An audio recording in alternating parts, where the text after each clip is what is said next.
General Syed Asim Munir जी अज़्म, जहानत,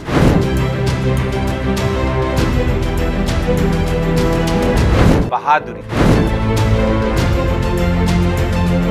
जुर्रत,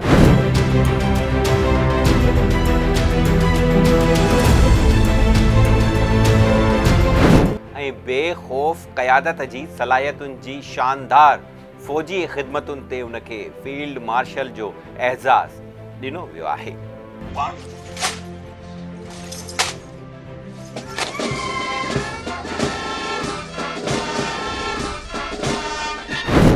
वफ़ाक़ी काबीना उन एज़ाज़ जी मंज़ूरी ॾिनी। हिंदुस्तान सां 4 ॾींहनि जी जंग दौरान हथियारबंद फ़ौज जी मिसाली क़यादत करे दुश्मन खे शिकस्त ॾिनी।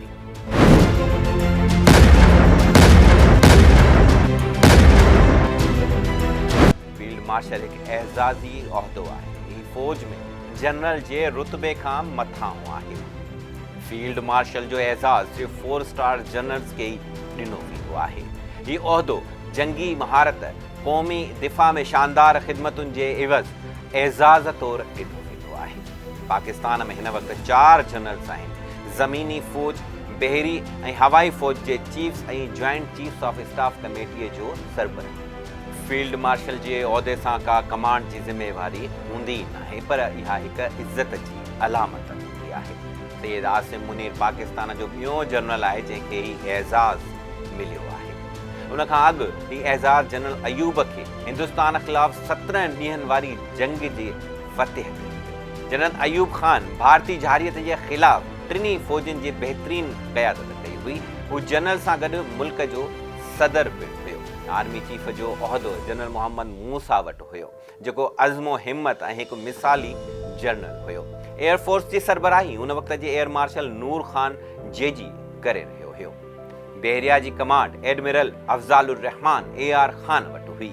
1965 ईस्वी वारी लड़ाई में टिनी हथियारबंद फ़ौजुनि बहादुरीअ जी हिकु नई तारीख़ ठाही हुई। उन ई रिवायत खे बरक़रार रखंदे जनरल आसिम मुनीर ताज़ी पाक हिंद जंग में बेहतरीन जंगी हिकमत अमली जोड़ी उन पंहिंजे ॿियनि generals chief air marshal Zaheer Ahmed Babar Sidhu ऐं एडमिरल नवेद अशरफ सां गॾिजी दुश्मन जी मज़मूम मिलिट्री चालुनि जे ख़िलाफ़ हिकु पक्की जंगी हिकमत अमली जोड़ी जेका पाकिस्तान जी कामयाबीअ जे लाइ सबबु बणी। जनरल आसिम मुनीर 6 जून 1966 ते रावलपिंडीअ में पैदा थियो। हुनजो ख़ानदान हिंदुस्तान जे विरहाङे खां पोइ जालंधर खां रावलपिंडीअ जे इलाइक़े हसनाबाद में अची आबाद थियो। सैयद आसिम मुनीर ऑफिसरनि जे ट्रेनिंग स्कूल मंगला मां ग्रेजुएशन कई। हुन नेशनल डिफेंस यूनिवर्सिटी पढ़ियईं। हुन नेशनल डिफेंस यूनिवर्सिटी इस्लामाबाद मां मास्टर्स जी डिग्री हासिल कई। मलाइशिया ऐं जापान जे फ़ौजी इदारनि मां पिणु जदीद फ़ौजी तालीम जा वधीक मरहला तय कया। हू पाक फ़ौज में आला उहिदनि ते फ़ाइज़ रहियो। सऊदी अरब में फ़ौजी अताशी रहियो। डायरेक्टर जनरल मिलिट्री इंटेलिजेंस जे हसास उहिदे ते पिणु ख़िदमतूं सरअंजाम ॾिनियूं। अक्टूबर 2018 में डायरेक्टर जनरल ISI मुक़ररु थियो ऐं 8 महीननि ताईं उन उहिदे ते फ़ाइज़ रहियो। नवंबर 2022 में सदर डॉक्टर आरिफ अलवीअ खेसि आर्मी चीफ मुक़ररु कयो।